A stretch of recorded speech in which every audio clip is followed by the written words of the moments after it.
Yo, what's going on? It's Too Tough. Check it out. Um, Last night we had a couple of good fights. We had two cards, three. I didn't really, I wouldn't call it a card, but Jeff Horn lost a fight that many expected him to win. He got stopped by Michael Zarafa, the same Michael Zarafa that got stopped by Peter Quillin and lost the decision to Kell Brook. And it's kind of funny because when Kell Brook went the distance with Zarafa, many people thought Kell Brook should basically hang it up because Kell Brook should have washed the floor with that dude. Anyway, so Jeff Horn is probably going to have to restart and retool. His 15 minutes of fame, in my opinion, is done. He's finished.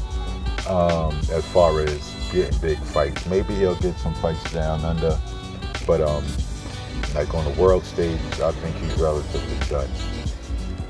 We have the UK card that headlined Lomachenko versus Luke Campbell. We had a few fights on that one. Hughie Fury lost to Alexander Povetkin. Povetkin showed that it's not a finish. He's not done yet. A couple of those cards, in my opinion, are kind of wide, but Fury, he came on kind of decent in the beginning, and then he faded tremendously down the stretch. Then he stopped doing what was working in the beginning. Then you had Joshua Buatsi win. Forget his opponent's name. Buatsi, they're bringing him along in a good way, I guess. You know, it's kind of funny. Maybe about 4 or 5 months ago, many people were saying Buatsi was better than Yard. But then after in my opinion, after these last 2-3 weeks, 2 weeks, Yard last week and Buatsi this week, I think Yard may be a step above Buatsi right now. Yard might be the best UK light heavyweight at the moment. Yeah, probably is. Then you have Buatsi one.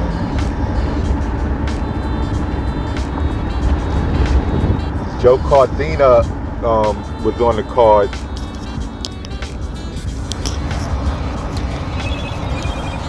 Joe Cardina was on the card. He won the British lightweight title. What's up next for him? I don't know. Y'all guys gotta tell me. Do you think he's ready for somebody like Ricky Burns? I don't know. We'll see. Anyway, so Nate, that's lightweight. Terry Flanagan is at 140. Would Terry Flanagan come back down to 135? Those are good, decent scraps for him. And then the main event. Luke Campbell did better than a lot of people expected. That wasn't in Luke Campbell's camp. They expected Vasil, myself included, to be able to not have to go the distance against Luke Campbell. Now, it's not a knock on Luke Campbell. I thought he was going to give a couple of good rounds. He was a taller guy. Lomachenko was going to have to figure out how to get around the reach and the southpaw stance, which showed he did have to do it. In the first half of the fight, it was pretty even, so to speak. And then at the end, Lomachenko started to really separate himself and show the difference between himself and Luke Campbell. Lomachenko is wanting to unify the entire division, so they're talking about him probably going to fight Richard Commey next. He might sit out. Richard Commey is expected to defend his IBF title against his mandatory Teofimo Lopez. So, will that happen? I'm not sure. Teofimo in his last fight, he said he wasn't really ready for the title challenge yet. He got to work on some things. Although he won, he still said he had to work on some things, and I agree. Should should Tio bail on the fight, would Lomachenko fight him, Comey? I mean, I think it'll be interesting to see Loma in all of these tough fights, because he's saying he only wants champions. So that means you would assume that those are the toughest fights for him to have, is the champions of each division that he's going to compete at. Comey after Campbell will be a good 2 fights to have. And then if he goes back down, he's going after titles there. Who's going to be his competition there? Now, Luke Campbell, on the other hand, where does he go? Many people believe with his performance last night, which was probably his best, in his performance last night, that he could possibly win a world title once Lomachenko moves back down. But I don't foresee him being able to beat the other like top 4 or 5 contenders just because he fared well against Lomachenko. I don't see him being able to beat Robert Easter. I don't see him really being able to beat Devin Haney. Richard Comey would give him issues. Teofimo would give him issues.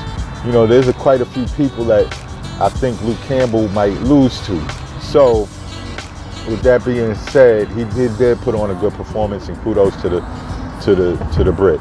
Anyway, then stateside you had Erislandy Lara demolish Ramon Alvarez. In my opinion, a wasted fight. It wasn't okay.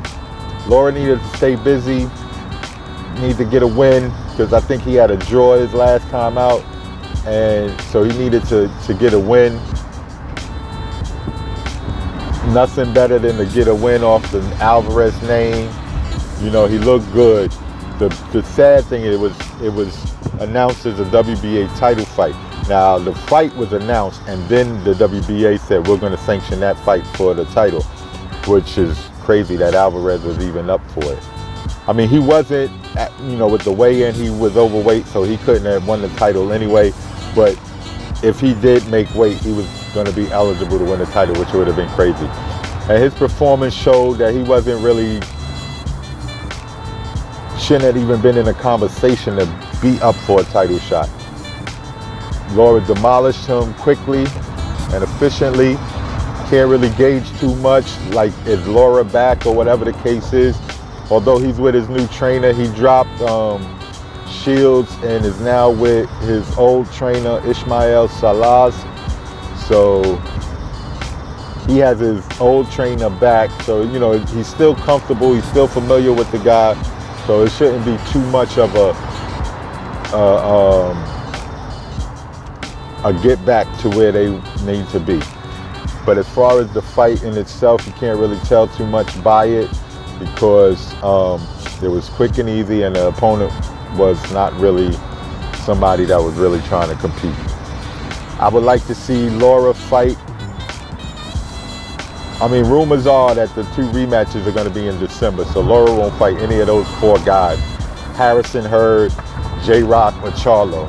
He won't fight any of those 4 guys. So his other options, I wouldn't say Trout, Lubin. If I was Lubin, I wouldn't take Lara right now, because that wouldn't be good for him yet. But maybe he could get one of these other guys that's floating around the division leading fights. I mean, he calling out middleweights. Maybe he could gain 6 pounds and go up there and compete at middleweight, maybe. See what happens with that Zverenchenko Triple G fight. Anyway, so that was that. They had 2 fights on the undercard. Sebastian Fundora fought to a draw. Tall dude he's in the same division as Lara. Neither one of those dudes is quite ready for Lara. They might be ready for like a Gaucher. I wouldn't say Lubin, but you could put him in there with a Lubin. I think Lubin is a little bit more on a higher level ahead of them, but you could put him in there with a Lubin. Yo, James Kirkland, Curtis Stevens, and Gabe Rosado is around. All of them dudes could give these young prospects some rounds. So all those dudes will be interesting fights for these prospects. You know, see where they at, see what they could do with tough challenges. Anyway, so that's basically it. That's the fights this week. Make sure y'all follow me on Instagram, Facebook, Twitter, Too Tough Talk.